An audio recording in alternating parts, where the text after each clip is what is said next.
लोक जनशक्ति पार्टी रामविलास के राष्ट्रीय अध्यक्ष और बिहार से सांसद चिराग पासवान को मोदी सरकार में बड़ी जिम्मेदारी मिली है। चिराग पासवान को मोदी सरकार में फूड प्रोसेसिंग मंत्री बनाया गया है। गौर करने वाली बात यह है कि चिराग पासवान को वही मंत्रालय मिला है जो कभी उनके पिता रामविलास पासवान भी संभाला करते थे।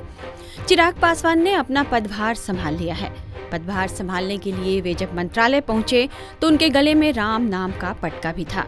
कार्यभार संभालने से पहले मंत्रोच्चारण किया गया और फिर उन्होंने फाइल पर हस्ताक्षर किए। इस दौरान चिराग पासवान की मां और परिवार के अन्य लोग भी मौजूद रहे। बिहार से कुछ सांसदों का मंत्री बनना तय माना जा रहा था, जिनमें एक नाम चिराग पासवान का भी था। चिराग की पार्टी एलजेपी रामविलास के 5 सांसद चुनाव जीतकर संसद पहुंचे हैं। लोकसभा चुनाव में चिराग की पार्टी ने जिस तरह का प्रदर्शन किया है, उससे केंद्र की मौजूदा सरकार में उनकी हैसियत बढ़ी है और पीएम मोदी ने तो उन्हें बिहार का भविष्य तक कहा है। एक समय ऐसा आया जब उनके पिता रामविलास पासवान के निधन के बाद उनके चाचा पशुपति पारस ने उनके हाथों से पार्टी छीन ली और चिराग को अकेला कर दिया।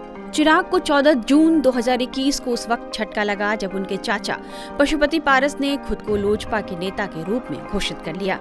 लेकिन अपने मेहनत के दम पर चिराग ने अपने बचे खुचे कार्यकर्ताओं और अपने जोश को लेकर फिर से अपना समर्थक वर्ग खड़ा किया और खुद को रामविलास पासवान का असली उत्तराधिकारी घोषित करने में कामयाब हो गए हैं।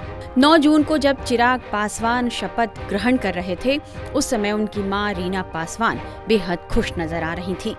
चिराग पासवान अपने पिता रामविलास पासवान की तरह ही बंद गले का काला कोट पहनकर शपथ लेने पहुंचे थे। मां रीना और उनके तमाम समर्थकों को चिराग पासवान में रामविलास पासवान की ही झलक दिखाई देती है। चिराग ने अपने राजनीतिक करियर की शुरुआत 2014 में की थी। 2014 के लोकसभा चुनाव में चिराग पासवान अपने पिता के नक्शे कदम पर चलते हुए जमुई सीट से चुनाव लड़े और जीते भी। 2019 में वे फिर से जमुई से सांसद चुने गए। 2024 के चुनाव में चिराग ने हाजीपुर से चुनाव लड़ा और जीते। इस सीट से उनके पिता रामविलास पासवान कई बार चुनाव जीत चुके थे। इत्तेफाक देखिए कि चिराग को उसी मंत्रालय की जिम्मेदारी मिली है जिसे कभी उनके पिता संभालते थे। इस मंत्रालय को पाकर चिराग बेहद खुश हैं और अपने विभाग को लेकर उनके पास एक साफ रोड मैप भी है। प्रधानमंत्री जी के द्वारा जो भी जिम्मेदारी मुझे दी गई है और ये एक ऐसे विभाग की जिम्मेदारी मुझे दी गई है जिसकी चर्चा मैंने मेरे विजन डॉक्यूमेंट में हमेशा की थी।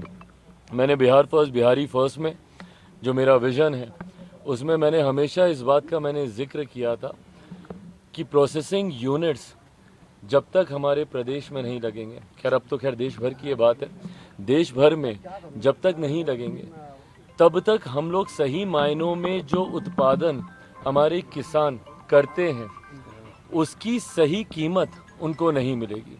कृषि प्रधान देश है हमारा, ऐसे में ज़रूरी है कि जो उत्पादन वो करते हैं उसकी प्रोसेसिंग बढ़िया से हो, पैकेजिंग बढ़िया से हो, उसकी मार्केटिंग बढ़िया से हो। मैं 1-2 उदाहरण अपने राज्य के मैंने हमेशा दिए। बिहार में जिस क्षेत्र से मैं आता हूँ, हाजीपुर, केला वहाँ का इतना मशहूर है, पर वो केले की अगर प्रोसेसिंग हो, उसके चिप्स बनते हैं, अलग अलग चीज़ें बनती हैं।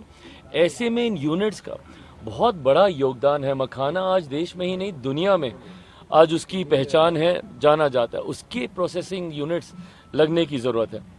ऐसे में मुझे लगता है ना सिर्फ ये देश में बड़े तादाद पर रोज़गार के अवसर देंगे, जितने ज़्यादा इस तरीके के यूनिट्स हम लोग ला सके, और आने वाला समय मैं मानता हूँ इस विभाग का है। मंत्रालय के बंटवारे के बाद चिराग पासवान ने अपने पिता के काम को भी याद किया। मंत्रालय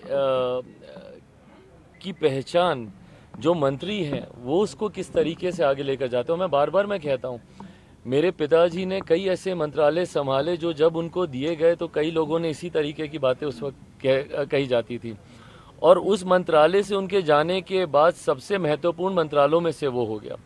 मैं अगर टेलीकॉम की भी मैं बात करूं, सन 2000 की मैं बात करूं, उस वक्त BSNL को लाना और ये सारी चीज़ें करना ये मेरे नेता के द्वारा ही किया गया। टेलीकॉम में जब वो गए, आज ये जो मोबाइल फ़ोन हम लोग हाथ हाथ में हम लोग देख रहे हैं, उस वक्त मेरे पिता ने बयान दिया था कि एक दिन ऐसा आएगा जब बैगन के भाव मोबाइल फ़ोन बिकेंगे। लोग उस वक्त उनका मजाक उड़ाते थे। उन्होंने कहा था हर रिक्शा वाला, हर ठेले वाला के हाथ में मोबाइल फ़ोन होगा, और ये ऐसा दौर था जब इनकमिंग का भी पैसा देना पड़ता था। तो ऐसे में उनकी वजह से आज ये मोबाइल घर घर पर पहुंचा।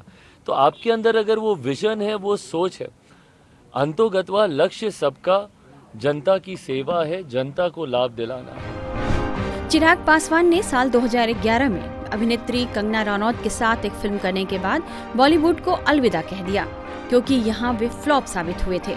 इसके बाद वे सियासत की तरफ मुड़े। यहाँ वो हिट साबित हुए हैं। देखना होगा कि एक मंत्री के रूप में चिराग का प्रदर्शन अब कैसा रहता है। टाइम्स नाउ नव भारत डिजिटल की रिपोर्ट।